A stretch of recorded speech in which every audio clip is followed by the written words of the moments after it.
Today we begin a few weeks where we will be talking about living generously. As we're watching the leaves turn these beautiful colors outside and Thanksgiving approaches, and we're thinking about the stewardship of our community, it seems that you and I have an invitation to do some spiritual work, to think about all we have and what we do with all we have. So the next few weeks, we'll be asking what it might look like if we approached every area of our lives, individual and collective, with an attitude of lavish generosity. In the coming weeks, we will think about the material things we own, the investment of our time and talent, the stewardship of our relationships. Today, our focus is systems.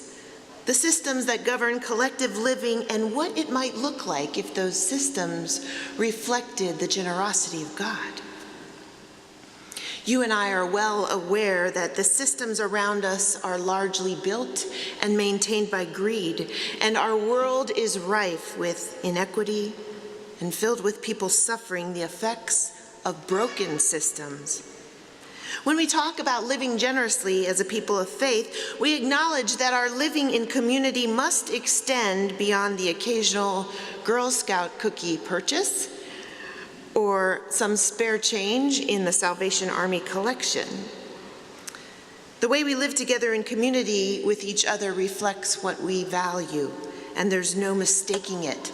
The gospel message surely has something to say to those grasping and greed-filled systems of our world, and quite a bit to say to those of us who build and sustain them. Guiding our thinking this morning is a passage from the Gospel of Matthew, in which Jesus continues to spar with the temple rulers who are getting very nervous about what he's doing. You will remember, if you've been around these past weeks, that we've been reading through these passages in the Gospel of Matthew that tell the story of Jesus' last week. The stories begin with Palm Sunday, as you recall, when the whole town threw a party for Jesus when he arrived. Things quickly went downhill after that. Everywhere Jesus went, he wound up clashing with folks in power, turning over tables in the middle of the temple, telling terrible stories filled with thinly veiled criticism of prominent people, just generally making everybody mad. I myself have been mad, in fact, as my preaching assignments have included such challenging parables as the parable of the wicked tenants. Today we find Jesus again in conflict with the temple leaders who are trying desperately to beat him at his own game. It was a lawyer in today's passage who decided to take a turn. He approached Jesus and asked a question. "Teacher, which commandment in the law is the greatest?" This sounded like a thoughtful question intended to facilitate deep conversation about things that matter. It wasn't. It was a calculated chess move, and you will recall that there were 613 commandments that religious Jews were required to follow, so many detailed rules that structured their lives. If Jesus declared one of those commandments to be the most important, certainly that would be a point of controversy for somebody. But as we've seen these last weeks, Jesus doesn't shy away from a debate. He's always taking things deeper than we'd expect. And I guess that Jesus might have had a little bit of media training, because if you notice, Jesus doesn't answer the question that is posed directly to him. Instead, he gives an answer to a deeper question. What is the greatest commandment? Well, that's easy. Love the Lord your God with all your heart and soul and mind. But wait, let's talk about what loving God looks like tangibly. There's one more commandment that goes hand in hand with the first. Love your neighbor as yourself. All those other commandments, they don't amount to much unless you're practicing these. Love God, love your neighbor. It's so simple, and it's so so hard. Last week we heard a powerful word from Marian Wright Edelman, founder of the Children's Defense Fund.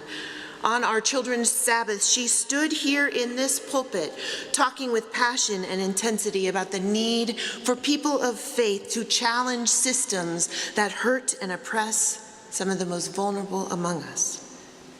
As Mrs. Edelman always does when she talks about this issue that has defined her life, she wove in and out of her sermon some staggering statistics that painted quite a picture of some broken systems.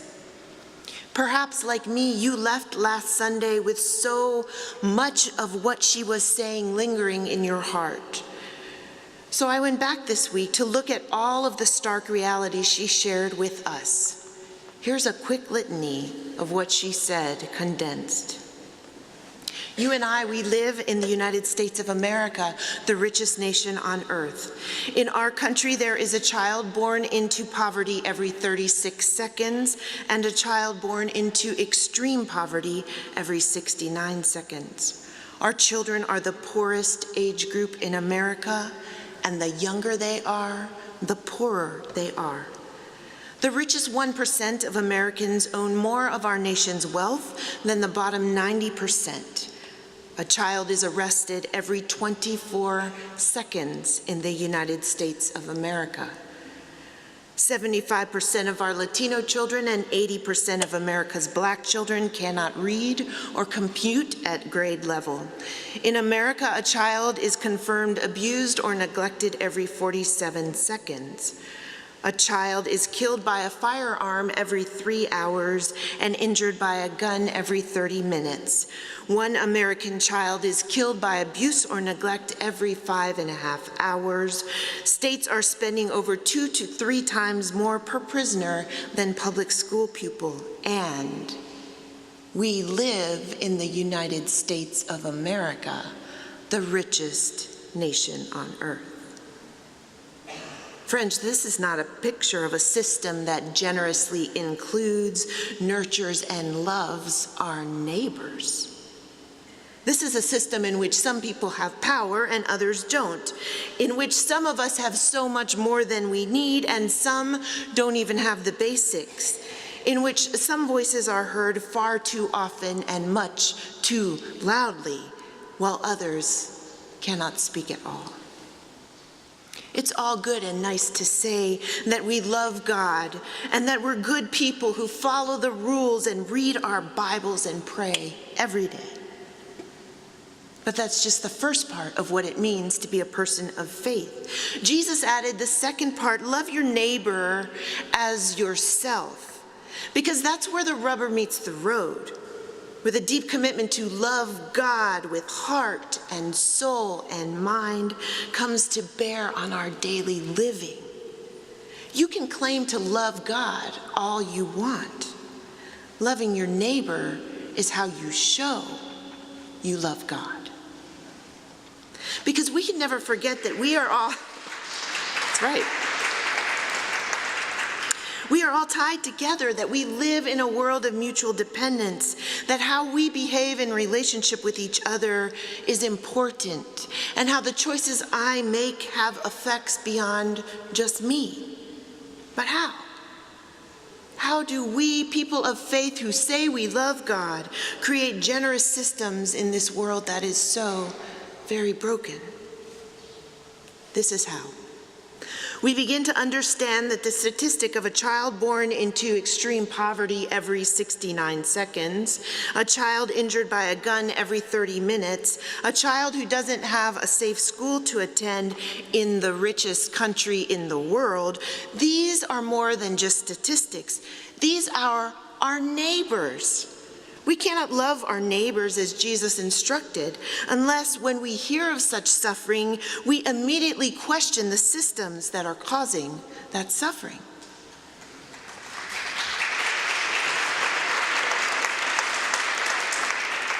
Friends, if we have the courage to do the hard work of living in relationship in such a way that we insist on systems of mutuality and care for neighbor, we're going to have to tell the hard truth about our broken systems. We're going to have to insist on standards of excellence and collaboration whenever and however we're in community together. We're going to have to keep saying that broken systems need to change until there are systems who care for the least of these, systems that steward resources effectively, that right wrongs, that stand up to powers that hurt and oppress, and that create over and over again in every place that human beings gather together, the beloved community that Jesus kept insisting we live. As Jesus' words echo over our hearts and our minds today, we know there are so many broken systems in our world. Until we begin to love our neighbors by creating systems of generosity and justice, I wonder, can we even really say that we love God at all? When we begin to see each other as neighbors, that's when we begin slowly and surely to dismantle these hurtful systems and to begin putting into place healthy and generous systems in which we acknowledge our mutual dependence as a holy gift. This week, a friend reminded me of a favorite poem by Palestinian-American poet Naomi Shihab Nye. The poem's title is Gate A4, and it's an unusual kind of poem as it tells a story. Listen. Wandering around the Albuquerque airport terminal after learning my flight had been delayed for 4 hours, I heard this announcement. If anyone in the vicinity of Gate A4 understands any Arabic, please come to the gate immediately. Well, one pauses these days. But Gate A4 was my gate. I went there.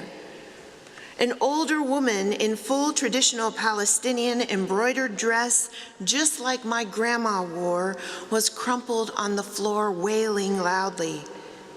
"Help me," said the flight service person. "Talk to her. What is her problem?" We told her the flight was going to be late, and she did this. I stooped and I put my arm around the woman and I spoke to her haltingly. The minute she heard my words, she knew, however poorly used, she stopped crying. She thought the flight had been canceled entirely. She needed to be in El Paso for major medical treatment the next day. I said, "No, we're fine. You'll get there. Just later. Who's picking you up? Let's call him." We called her son, and I spoke to him in English.